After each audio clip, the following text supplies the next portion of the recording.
Study this is धीरज कुमार। कल मैंने इसका पार्ट 1 जब अपलोड किया तो बड़ा मैंने देखा आपका रिस्पांस अच्छा रहा, बहुत इंटरेस्ट ले रहे थे, क्वेश्चन भी सॉल्व करने में आपको मज़ा आ रहा था। तो मैंने सोचा चलो इस पार्ट को कंटिन्यू ही रखते हैं, ठीक है। ये जो मैथ और रीजनिंग का सीरीज़ है बड़ा मज़ेदार रहेगा आपके लिए, और इसकी पीडीएफ मैं टेलीग्राम पे अपलोड करते जाऊँगा क्लास के मतलब रात में, ठीक है, दिन में तो पॉसिबल नहीं, रात में। तो टेलीग्राम सब्सक्राइब कर लो, टेलीग्राम चैनल को @A to Z स्टडी ये सर्च करना टेलीग्राम पे, आपको मिल जाएगा। और आप में से जितने लोग अभी तक वाई ग्रुप की मॉक टेस्ट नहीं लगा रहे हो ना, तो आप A to Z study app पे मॉक टेस्ट लगाना शुरू कर दो। आप कहीं से भी लगा रहे हो, मैं बता रहा हूँ पिछली बार एग्जाम में भी यही हुआ था, सिर्फ 2 लोगों का मॉक टेस्ट ही काम आया था, एक मेरा एक और था। लेकिन बाकी जो है ना, जो बड़े बड़े नाम वाले हैं, मिलियंस में डाउनलोड्स है, किसी काम का मॉक टेस्ट नहीं था। रियली मैं बोल रहा हूँ, इस बार भी दावा ठोक रहा हूँ, आप एग्जाम देखिए आओ, सिर्फ दो ही लोग का आप नाम लेने वाले हो, एक तो A to Z स्टडी, एक और कोई टीचर हो सकते हैं। इसके अलावा आप जो मिलियंस में डाउनलोड जिनके दिख रहे हो ना आपको, कि बहुत सारे एग्जाम के वो लोग करा रहे हैं, वो किसी काम का नहीं है। एयरफोर्स में एक्सपर्टीज होना चाहिए भाई इसके अंदर, ठीक है। हमने पूरा डेडिकेशन दिया एयरफोर्स के अंदर, तो हमारी मॉक टेस्ट अलग लेवल की होती है, यही फर्क होता है उनमें और हमें। तो आप A to Z स्टडी पे एक बार मॉक टेस्ट दो, हम वीडियो सोल्यूशन भी प्रोवाइड कर रहे हैं। बाई ग्रुप का मॉक टेस्ट है हमारे पास, आपके एग्जाम के लेवल पे जाके और हमारे मॉक टेस्ट में जितना स्कोर कर रहे हो उससे 1-2 नंबर के अगल बगल आपके एग्जाम में रहने वाले हैं, ठीक है। 1 नंबर कम या फिर 1 नंबर ज्यादा, 2 नंबर कम या 2 नंबर ज्यादा, बहुत जगह डिफरेंस नहीं दिखना हो रहेगा आपको। हमेशा कोशिश करो कि हमारे मॉक में 40+ स्कोर करने की टारगेट करो, सिलेक्शन कोई नहीं रोक सकता आपका, ठीक है। तो डाउनलोड कर लो A to Z study app को। और इसके अलावा अगर आप कम टाइम में वाई ग्रुप की बेस्ट तैयारी करना चाहते हो, अभी मैसेजेस आ रहे हैं बहुत ज़्यादा हमारे पास कि देखो सर हमने इतने रुपए इस क्लास के ऊपर कर दिया, आप अपने में डिस्काउंट दे दो, हमने इसमें इतना कर दिया। भाई देखो, आप अगर पहले से कहीं पैसा खर्च कर दियो और आपको मतलब बढ़िया कंटेंट नहीं मिल रहा है, उसके जिम्मेवार आप हो, बिना सोचे समझे बाई कियो। बट मैं कहूँगा कि जस्ट 600 रुपये में मैं आपको 8 मंथ की वैलिडिटी के साथ देता हूँ, कि आप इस मान लो इस बार हम फ्रेशर हो ना, तो न्यू वैकेंसी में भी काम आएगी और इस वैकेंसी में भी काम आएगी ये जो बैच है।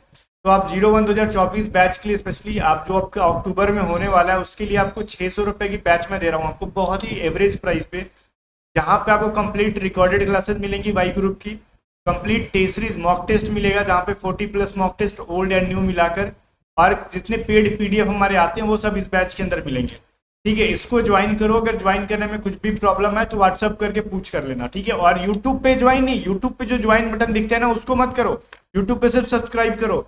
ये बैच के लिए आप A to Z study app download करो, या फिर नहीं समझ में आता तो व्हाट्सअप करो। यूट्यूब का जो ज्वाइन लिख रहा है वो नहीं, खाली यूट्यूब को सब्सक्राइब किया करो, ज्वाइन वाइन नहीं, ठीक है। बाकी अगर आपको इंग्लिश की बैच लेनी है तो इंग्लिश की बैच अलग से है, सिर्फ इंग्लिश के लिए 250 रुपीज़ में।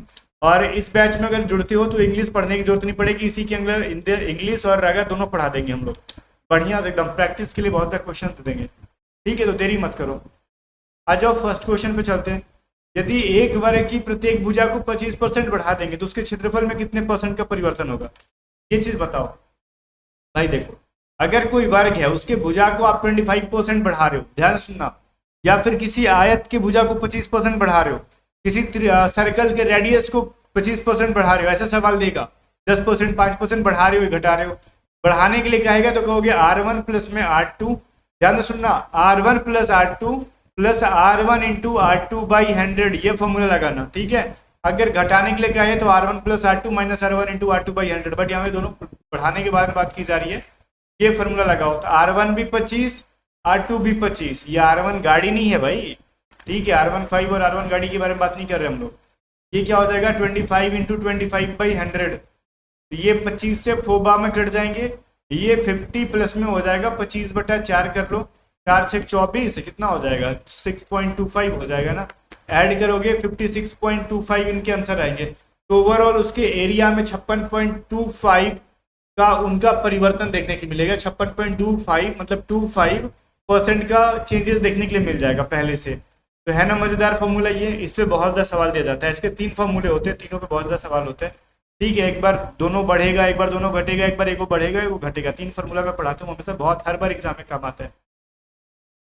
आगे देखो, एक वर्ग के विकर्ण की लंबाई 20 सेंटीमीटर है, तो विकर्ण की लंबाई क्या होता है इसका फॉर्मूला आपको पता होना चाहिए, ठीक है। फिर कह रहे हैं तो उसका परिमाप ज्ञात करो आप। पहली बात तो आपको वर्ग का विकर्ण पता होना चाहिए, क्या होता है, A√2 होता है, ठीक है। विकर्ण का फॉर्मूला क्या होता है भाई, इसका इंग्लिश में लिख देता हूँ मैं आपको, डायगोनल, जिसको नहीं पता हिंदी, होता है A√2, और इसकी वैल्यू दे रखी है 20 सेंटीमीटर। ए की वैल्यू क्या हो जाएगी 20/√2, और देखो बटा में √2 नहीं होता, डिवाइडेड/√2 लिखना गलत है, इनको हम लोग रेशनलाइज करेंगे, परमेयीकरण करेंगे, ये क्या हो जाएगा 20√2 डिवाइडेड/2। तो ये 10 कटेगा 10 बार में, तो 10√2 क्या हो जाएगा इनकी साइड की वैल्यू। तो एक भुजा का वैल्यू हो गया 10√2, तो इसका परिमाप क्या हो जाएगा मेरे को ये बताओ। परिमाप मतलब बोले तो पेरीमीटर इनका क्या हो जाएगा। तो अगर सर कुछ नहीं 4 × a होता है, तो 4 × 10√2 करोगे तो मिल जाएगा 40√2, है ना मजेदार फॉर्मूला। इस पे कहोगे मजेदार क्या सर, रटना पड़ेगा। हाँ रटना पड़ेगा, और देखो रटने के साथ साथ प्रैक्टिस करो बहुत ज़्यादा प्रैक्टिस के साथ इन सभी चीज़ों के माइंड में जो है ना छप जाती है। आगे देखो थर्ड नंबर कह रहा है क्यूब रूट निकालो इसका, इतना बड़ा वैल्यू है 0.000216 का क्यूब रूट निकालोगे आप।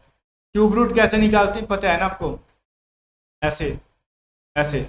तो कैसे निकालोगे आप, लिखोगे ना क्यूब रूट करोगे तो 216 बटा में कितने जीरो, 6 जीरो यहाँ पे लिख दो, 6 जीरो हो गए ना भाई, 2 3 4 5 6। अब 216 किसका क्यूब होता है, कहोगे सर कुछ नहीं 6 का क्यूब होता है। और यहाँ पे क्या इकाई दाई सैकड़ा हजार 10,000 लाख 10 लाख, मतलब 3 3 जीरो का पेयर बना लो, मतलब कुल मिला के ना ये 100 का, मतलब 2 2 पेयर बनाते जाओगे तो 3 बार मिलेंगे, ठीक है, 2 2 का 3 पेयर मतलब 100 का ये है, ठीक है। तो अब ये इसका 6/100 को क्या लिख सकते हो, पॉइंट में बदलोगे तो 0.06, जो कि ऑप्शन नंबर बी के अंदर दे रखा है। ए कहने वालों तुम्हारा मुंह काला, गलत है आंसर, ठीक है, ऑप्शन नंबर 20 का सही आंसर है। और नंबर देखो ऐसे कहते ना, क्या बोलते हैं, झूठ बोलने वाले या फिर बुरा करने वाले तुम्हारा मुंह काला, बुरा सोचने वाले तुम्हारा मुंह काला, ऐसे तो मैं बोलता हूँ गलत करने वाला तुम्हारा मुंह काला, ठीक है। आगे से मुंह काला नहीं करवाना, तो सवाल सही किया करो। कह रहा वाट के जगह पे क्या रखेंगे हम लोग, वाट के जगह पे एक्स रख देंगे, एक्स करके आंसर ला देंगे। देखो x/√128 is equal to √162 divided by x. अब क्रॉस मल्टीप्लाई कराओगे भाई, एक्स स्क्वायर बराबर क्या आ जाएगा 128√162, थोड़ा सा खतरनाक है। अब ये रू स्क्वायर को अगर हम राइट साइड में भेजेंगे तो मिलेगा x बराबर √128 हो जाएगा, √162 हो जाएगा, यही हो जाएगा ना, बिकॉज रूट चढ़ जाएगा इनके ऊपर, नीचे के रूट हट जाते हैं। तो अब ये 128 को हम तोड़ने ही करेंगे, तो 19 को 2 बार में करेंगे नहीं कटेगा, ठीक है। तो ये 12 को अगर हम 128 को तोड़ते हैं, 2 छक्का 12 2 छक्के 8, तो मिल जाएगा 64 × 2 में टूट जाएंगे। और वहीं पे 162 को तोड़ते हम लोग तो 2 8 16 21, मतलब 81 × 2 में कट जाएगा। मेरे को ये बताओ कि ये 64 किसका है, वो स्क्वायर का, होगी सर 8 का है। अब ये 2 2 2 बार मिल गए तो एक 2 को बाहर निकाल दो। और ये 81 किसका, 9 का है, देखो कितना बढ़िया से मिल गया, 9 दूनी 8 8 दूनी 16 और 16 9 144। Correct answer option number C आ गया। अब क्या करते हैं महानुभाव, आप इसको पूरा मल्टीप्लाई करने लगते हैं, फिर उनका रूट से बाहर निकालते हैं ना, तो नानी याद आ जाती। तो इस तरीके से तोड़ लो, ताकि परफेक्ट स्क्वायर में हमने कन्वर्ट कर लिया 64 और 81 को, और 2 नल्ले 2 2 2 बार मिल गए, ठीक है, तो हमने इजिली इनको बाहर निकाल लिया। देखते हैं फिफ्थ नंबर सवाल। कह रहे हैं 2 ट्रेनों की गति का जो है ना बीच का रेशियो 7:8 है, तो दूसरी ट्रेन 4 घंटे में 400 किलोमीटर चलती है, तो पहली ट्रेन का क्या सीन है भाई, बताओ स्पीड क्या है। देख लो, स्पीड 1 रेशियो स्पीड 2 की वैल्यू दे रखा है 7:8, तो ट्रेन है ना दूसरी ट्रेन का स्पीड 2 क्या हो जाएगा, और कह रहे हैं यहाँ पे 400 किलोमीटर, मतलब स्पीड 2 बराबर होगा डिस्टेंस 2 बाई टाइम 2। डिस्टेंस क्या है इसका 400 किलोमीटर 4 घंटे में, मतलब 100। बात समझ में आ रहा, तो ये 8x की वैल्यू क्या हो जाएगी 100, तो x की वैल्यू क्या हो जाएगी 100 डिवाइडेड बाई x, जिसको कहोगे आप 25/2। कहोगे स्पीड 1 बताओ क्या है, स्पीड 1 है 7x, तो 7 × x की वैल्यू है 25/2, बस। तो ये 7 5 35, 7 दूनी 14, 3 17, 175/2, 2 8 16, 2 7 14, 2 5 10, 87.5 है क्या, ये आ रहा है 87.5। करके देख लेना एक बार, सही से हमने किया है कि नहीं, ठीक है, 2 8 16, 2 7 14, ठीक है, 87.5 ही आएगा, बहुत सही है इसका। इतने मतलब करीब करीब ये दे रखा है ना इसका, क्या कहते हैं हम लोग, ऑप्शन भी थोड़ा सा खतरनाक लग रही है, बाकी कुछ है नहीं, मजेदार चीज है। आगे देखते हैं हम लोग। 6 नंबर है कि 10 वर्षों में ए की आयु बी की आयु, ये क्या भाई, 10 वर्षों में ए की आयु बी की 10 वर्ष पहले की आयु से दोगुनी हो जाएगी। यदि ए अब बी से 9 वर्ष बड़ा है तो बी की वर्तमान आयु। इस क्वेश्चन को बनाने के लिए वीडियो को आप आराम से पहले रोक लो, ठीक है, आत्मा को शांति दे लो, उसके बाद इस सवाल को बनाना। इस सवाल को बनाने वाले ना जरा सच सच कमेंट करके बोलना कि 6 नंबर क्वेश्चन बिना मेरे बताए किसने किसने सही किया था, ईमानदारी से। ठीक है, ईमानदारी, जो ईमानदारी से बताएगा उसकी नौकरी पक्की है। आगे देखते हैं, मतलब आगे नहीं देखते हैं, इसको देखते हैं, मैं बताता हूँ। देखो 10 वर्षों में ए की आयु जो है ना बी की 10 वर्ष पहले की आयु से दोगुनी हो जाएगी। ध्यान से सुनना, 10 वर्षों में, आने वाले 10 वर्षों में बी की जो 10 साल पहले की जो एज थी ना, अब वो उस टाइम 10 साल बाद ए की आयु की दोगुनी हो जाएगी। मतलब थोड़ी सी सवाल में ट्विस्ट है, पूछ क्या रहा है कि ए की वर्तमान आयु बताओ। ठीक है, अब कह रहा है यदि ए जो है बी से 9 साल बड़ा है, मेरे को ये बताओ, ए जो है बी से 9 साल बड़ा है, तो क्या कभी भी ऐसा कुछ होगा जब ए बी से 10 साल बड़ा हो जाए? कहोगे हाँ सर हो सकता है। नहीं हो सकता है। अगर आप अपने भाई से बचपन से ही अगर 2 साल बड़े हो, तो आप उम्र भर बुढ़ापे तक अपने भाई से आप 2 साल ही बड़े रहोगे, 4 साल बड़े नहीं हो पाओगे कभी। बात समझ में आ रहा है? कहोगे हाँ सर, आप समझ में आ गया। तो ठीक है, बी का एज पूछ रहा है। बी मान लो प्रेजेंट में क्या है ना, प्रेजेंट में क्या भैया उसकी एज वर्तमान में x साल का है, तो 10 साल पहले कितना का होगा ये बताओ। 10 ईयर्स एगो मतलब पहले कितना होगा, तो x में से 10 घटा लेंगे। ठीक है, तो 10 साल पहले इतना था। तो अगर b प्रेजेंट में 10 साल का है, तो a का प्रेजेंट में कितना एज होगा? क्योंकि देखो a का कितना हो जाएगा x प्लस 9। कहोगे कैसे? क्योंकि a b से 9 साल बड़ा है ना।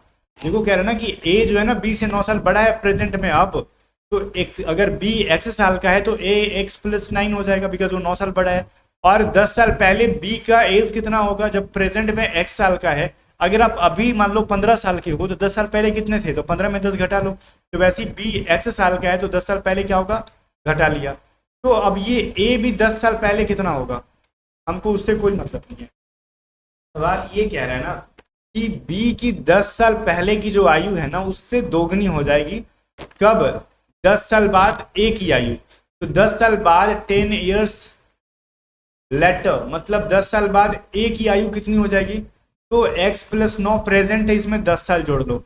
और ये वैल्यू किसके बराबर होगा, तो b के 10 साल पहले का जो एज था ना, उसके दोगुने के बराबर। तो ये कर लो 2 इंटू एक्स माइनस 10। अब कर लो x प्लस 19 बराबर 2x माइनस 20। अब ये x उधर आएगा और ये माइनस 20 इधर आएगा, तो प्लस हो जाएगा 19 प्लस 20 बराबर हो जाएगा ये x बराबर 39। और b जो है प्रेजेंट में 39 ईयर्स का है, ऑप्शन नंबर सी। थोड़ा सा खतरनाक क्वेश्चन था। अगर यहाँ पे ना लैंग्वेज, खतरनाक कुछ नहीं था, लैंग्वेज उसको समझना था। जो बच्चा लैंग्वेज समझ जाएगा इस सवाल को फटाक से बना लेगा। ठीक है, आगे देखो 7 नंबर कह रहा है 12 कलमों का 12 पेन्स का जो है ना कॉस्ट प्राइस 8 पेन के सेलिंग प्राइस के बराबर है। तो कॉस्ट प्राइस बटा selling price is equal to 8/12। तो कॉस्ट प्राइस हो गया 8, सेलिंग प्राइस हो गया 4, प्रॉफिट है 4 रुपए का। ठीक है, तो 4 कितना परसेंट होगा, 8 का निकाल लो। कॉस्ट प्राइस का कितना परसेंट है भाई, 50% है। कितना मतलब सिंपल से सवाल है, ऑप्शन नंबर सी में हमारा सही है। ठीक है, तो सी में हमारा आंसर आ गया बिल्कुल भी ये चीज।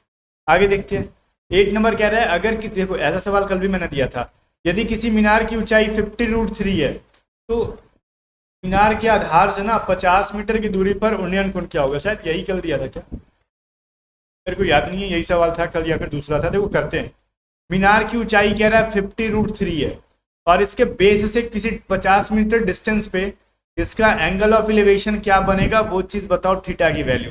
तो सर देखो ये परपेंडिकुलर है और ये बेस है, तो tan थीटा बराबर होता है p/b, परपेंडिकुलर बटा में बेस, लंब बटा में आधार। तो 50√3/50, तो 50 कट के tan थीटा बराबर बच गया √3। तो थीटा बराबर क्या हो जाएगा भाई, tan किसकी वैल्यू होती है, √3, 60 के बराबर। तो tan 60 के बराबर हो गया ऑप्शन नंबर सी में, सिंपल। 9 नंबर देखो, महानाथ और सहाय दो नाम है। ये महानाथ सहाय से 2 गुना तेज काम करता है। महानाथ जो है ना उसकी जो एफिशिएंसी है सहाय से 2 गुना है, तो 2:1 उनकी एफिशिएंसी हो जाएगी। यदि सहाय अकेले एक काम 21 दिन में कर सकता है, तब कितने दिनों में वो दोनों उस काम को पूरा करेंगे। देखो सहाय जो है ना 21 दिन में काम कंप्लीट करेगा, तो इसकी एफिशिएंसी सहाय की कितनी थी, 1। तो एक एफिशिएंसी से दोनों मतलब वो सहाय क्या था 21 दिन में काम करता था, तो दोनों मिलकर कितने दिन में करेंगे, तो दोनों की एफिशिएंसी क्या होगी, दोनों को जोड़ दो 2 + 1, 3 एफिशिएंसी के साथ x डेज में। मतलब सहाय जो था ना अकेले 1 अपना दक्षता था उसका, मतलब एक तरीके से समझ लो 1 एनर्जी के साथ 21 दिन में काम करता था। आप दोनों की एनर्जी को जोड़ देंगे तो 3 एनर्जी के साथ दोनों मिलकर कितना दिन में काम करेंगे, अपनी लैंग्वेज में समझ लिया 7 डेज के अंदर। बस इसको बनाने का चाहे तो और भी लंबा बना सकते हैं, बट क्या जरूरत है एग्जाम में कम टाइम के अंदर ज़्यादा जल्दी सवाल बनाना और ज़्यादा सवाल बनाना है। ठीक है, 10 नंबर देखो सवाल क्या रहना, कॉस स्क्वायर थीटा प्लस में सेक स्क्वायर थीटा की वैल्यू बताओ, वैल्यू नहीं बताओ, मिनिमम वैल्यू बताओ, न्यूनतम मान। देखो न्यूनतम मान क्या होता है पता है, इसका वैल्यू होता है 2 × √a × b। अब क्या होता है ना, देखो ऐसा होता है, इसका लॉजिक ये होता है, रूल इसका ये होता है, मैं बता दूं आपको, a cos square theta plus में b सेक स्क्वायर थीटा के फॉर्म में रहे तो इसकी मिनिमम वैल्यू, तो a देखो यहाँ पे मल्टीपल है cos का और b सेक का मल्टीपल है, उस सिचुएशन में मिनिमम वैल्यू देखो यहाँ पे भी 1 मल्टीपल है, यहाँ पे भी एक मल्टीपल है जो कि हमको दिख नहीं रहा, तो इसका मीन वैल्यू क्या हो जाएगा, मिनिमम वैल्यू क्या हो जाएगा भाई, 2 × 1 × 1, तो √1 की वैल्यू क्या होती है, 1 ही हो जाती है, तो 2 हो जाएगी, 2 × 1 करोगे तो 2 हो जाएगा, करेक्ट आंसर सी हो जाएगा। ठीक है, तो कमेंट करके बोलो तो जरा 10 में से कितने सवाल आपने सही किए जनाब जल्दी से। और जाने से पहले सब कुछ याद दिला दूं, वाई ग्रुप का मॉक टेस्ट और पेड बैचेस सब आपको एफिडेविट स्टडी ऐप पे मिल जाएंगे। कुछ भी समझना है तो व्हाट्सअप करो 7279047787 पे। मिलते हैं नेक्स्ट वीडियो में, तब तक बाय बाय। वीडियो को लाइक करके शेयर कर देना, टेलीग्राम चैनल ज्वाइन कर लेना और पेड बैचेस में जुड़ना मत भूलना, ठीक है, क्योंकि पेड बैचेस से बहुत हेल्प मिलेगी। 600 वाला बैच लेते हो तो वाई ग्रुप की कंप्लीट तैयारी होगी, मॉक टेस्ट वगैरह सब मिलेगा। ये 250 का सिर्फ इंग्लिश बैच लेते हो तो इसमें इंग्लिश की कंप्लीट तैयारी होगी, इंग्लिश की पीडीएफ वगैरह मिल जाएगी। बाकी मिलते हैं नेक्स्ट वीडियो में, तब तक बाय बाय। वीडियो को लाइक करके शेयर कर दो।